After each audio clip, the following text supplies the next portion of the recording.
three questions that deal with graphing trig functions. First off is this graph here, y equals sine x plus 1. And what I need to do in order to determine these transformations is to figure out what all the letters are here, here, here, and here. So for this one, there's no number out front, so that's a is equal to 1. No number, so we assume it to be 1. There's no number beside the x here, or the theta, so I assume that b is also equal to 1. And then c, there's no brackets here, so I assume that c is equal to 0. And then d is the number outside at the end, and in this one it's 1. So d is equal to 1. Okay, so now I can determine what the amplitude, phase shift, and period are. So the amplitude, our formula for that, is just whatever the absolute value of a is. And since a is 1, our amplitude is 1. Phase shift, let's do phase shift next. So my phase shift is c over b. So c at the top there is 0 over b. B is 1. But 0 divided anything is going to be 0. So the phase shift is 0. So both of these are just sort of standard. That's what a graph of y equals sine x would be. They're just standard, nothing changed. So the only one, well, maybe not. Yeah, this one's not changing either, but let's look at the period formula. Period formula is 2 pi over b, and so it's 2 pi over b is 1, so my period is 2 pi. So if I were to graph this, the normal graph of a sine function starts here and ends there. Sort of, I guess one period starts and ends there.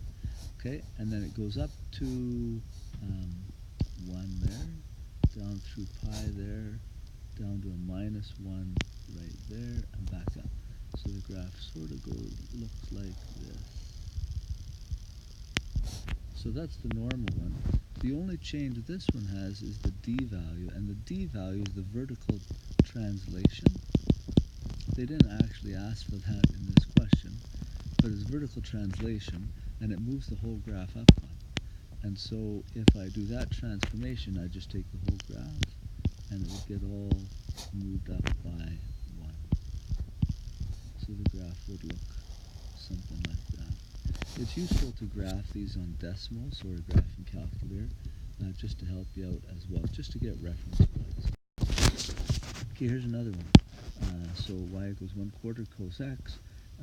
It looks like the only change, and this is the cos graph, is in that a value there. And so the a value is the amplitude. So the amplitude for this one is just equal to 1/4, or absolute value of 1/4, which is a quarter. The period is going to be 2 pi, like normal. Phase shift, it's not moving to the left or to the right. And the vertical translation is nothing, so it doesn't go up or down. So the only effect this has on the base graph, and let me draw that base graph again, like that. The only effect that it has is the amplitude is a quarter. So the amplitude is going to be a lot smaller. So instead of going up to 1 right there, it's going to go up to a quarter right there. And then down, and to a quarter, and back up like that. So it's sort of really flattens the graph out. Last graph is that I assumed that was a sine graph, but it's not a sine graph. Let me erase that if I can. Oh, that didn't look good. Whoops. Anyway, it's not a cos graph. It's not a sine graph. It's a cos graph. So it would have started high and come down and come back up. Back up to about there.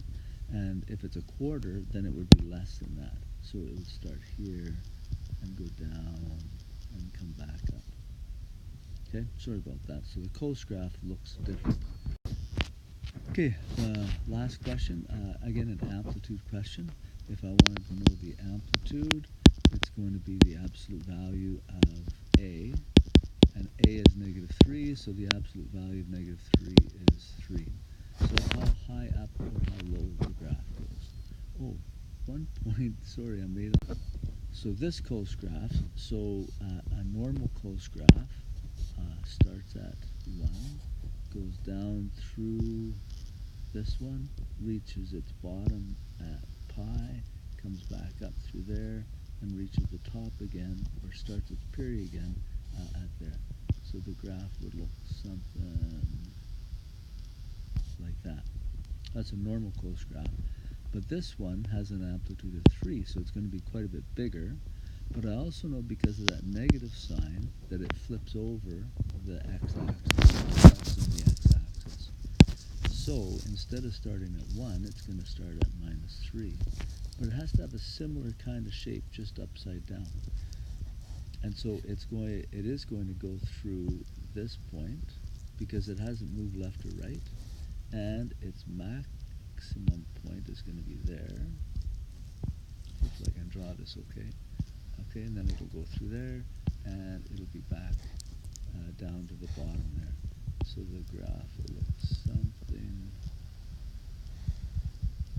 like that.